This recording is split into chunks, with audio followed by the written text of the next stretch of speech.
priorities. If you do want to be an innovator, where do you prioritize that in your life? Now, don't get me wrong, I'm not trying to say push your family to the side, but at the same time, is that in the top 5 of what you would want to do? Once again, if it's not, it's okay, but do not complain that you're not getting anywhere in life. I coach a lot of people, and they say, well, you know, I want to be this, but how are you prioritizing that? You're spending more time on Facebook, Instagram, Snapchat, email, and things of that nature.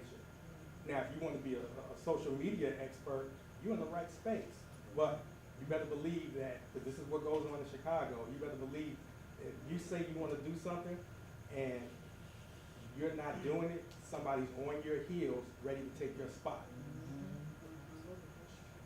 And I'm the type of person, I'll be transparent with you guys, if anyone in here wants to be in the same space with me, I welcome it, but if you're saying you want to do something and your actions aren't mixing up, I'm taking you out. Not in a bad way, not in a bad way, because I don't want anybody to think, oh, Harry's a murderer. But for me, if someone wants to be in the same space with me, then iron sharpens iron. I can push them and they can push me so we can be better on top. There's so much room on the top, but a lot of people just look for that one person to be there. And it's lonely at the top. I do not want to, because I'm going to make it to the top, and I want to see everybody in this room be there also if you choose to. If not, oh well. And that's the reality when it comes to corporate America or just being competitive in the space that you're in. Does that make sense, guys? All right. Also, how are you spending your time? If you know what you want to do and you prioritize it in the top 3, how much time are you spending working on your craft? You know, when it comes to working on your craft, I think of Michael Jordan, Scottie Pippen. I'm sorry, I forgot I'm in LA. So, I'm thinking about Kobe Bryant.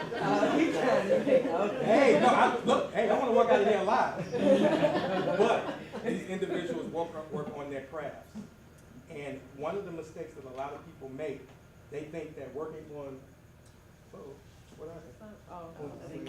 No, it got unplugged. Got unplugged? Somehow. Does it take this on? Yeah, turn it back on. Yeah, turn it back on. Okay. This one will stretch, right? I You can can still go. go without it, but You can go. I can go. You can go. You got it? All I got it? Thanks, Andy.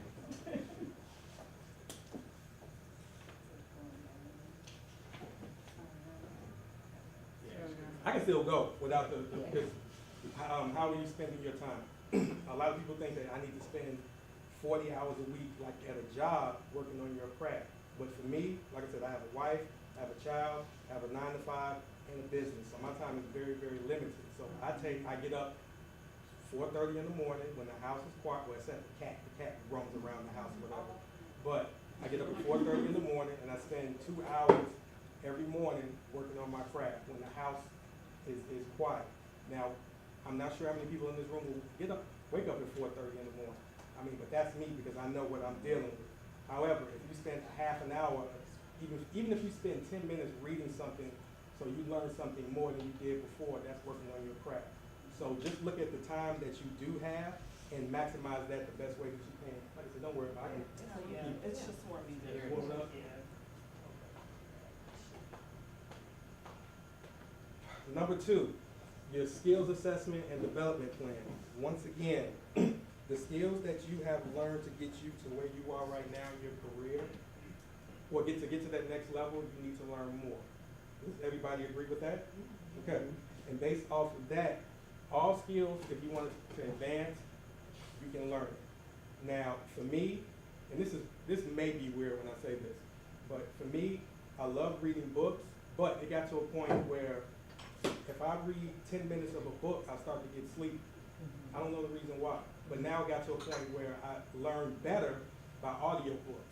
So I can go through an audiobook in 2 days. If I'm at work, I can listen to an audiobook, get the same knowledge that it would take me from reading, but at the end of the day, I'm still absorbing that knowledge. Whether it's books, audiobooks, video, online classes, on-site training. Figure out what's the best way to learn. And how I learn may be different from you, but at the end of the day, the end result is obtaining that knowledge that you can use to get to the next level, so to speak. Also, block out, I sound like a broken record, but get into a routine of when you're going to learn this new skill set. Once again, find the time throughout the day.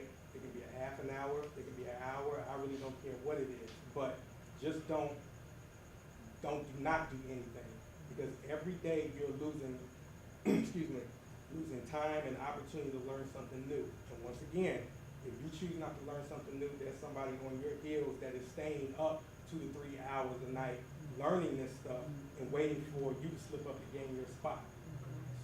It's real. Competition is very, very heavy out here. And since I'm telling you guys this, I would hate for anybody in this room to be that person where someone just blows past them based off of what they're doing. Everybody understand that? Yeah. All right, cool. And also, I used to do this. I learned the new skill set. I figured out the best way for me to learn. I blocked out the time, but I never applied what I've learned.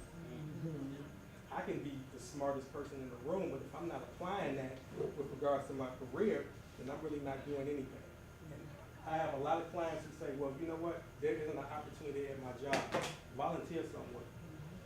You know, there's always people that you can help, and people that you can empower based off of your new skill set. And that's always a good resume builder. So, hey, if you need something done and you can't find somebody else to do it, let me know. I'll do my best to connect you with that person that will need that help.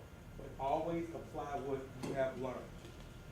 Number 3, this is my favorite, the development of relationships. I really don't like the term networking. I really, really don't. Because networking to me is just, hey, how you doing? I'm Eric, here's my business card, have a nice day. A lot of people who do that, they think of just handing out business cards, or networking is the end of the relationship, when actually it's the beginning. That's your starting point. And there's been I had a huge debate with one of my colleagues about the type of people that you need to have in your network. Well, I need to have this person, I need to have industry-specific type individuals. It got to a point where I said, you need to have these 3 types of individuals: mentors, peers, and mentees.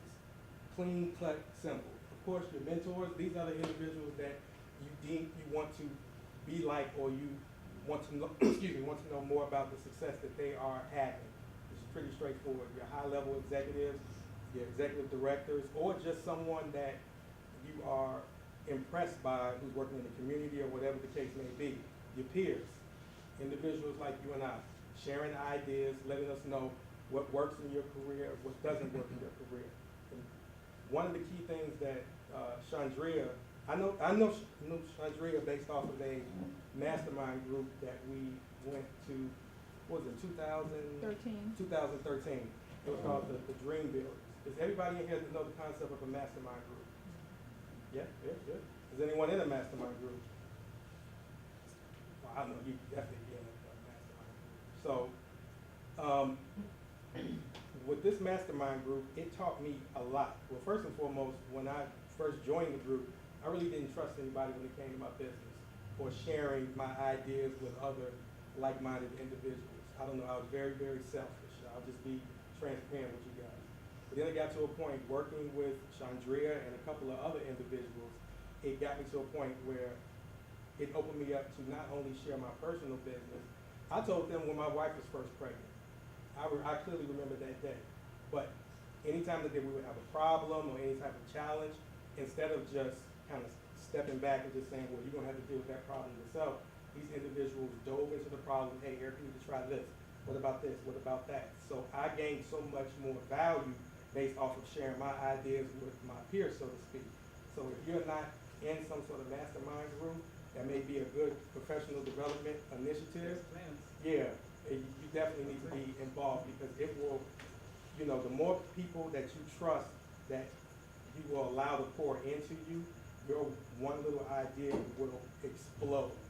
So that's why it's so important to have peers. And peers doesn't always necessarily mean in your industry. I diversify. I have accounting professionals, of course IT professionals, marketing professionals, because I just look at their mindset and how they think.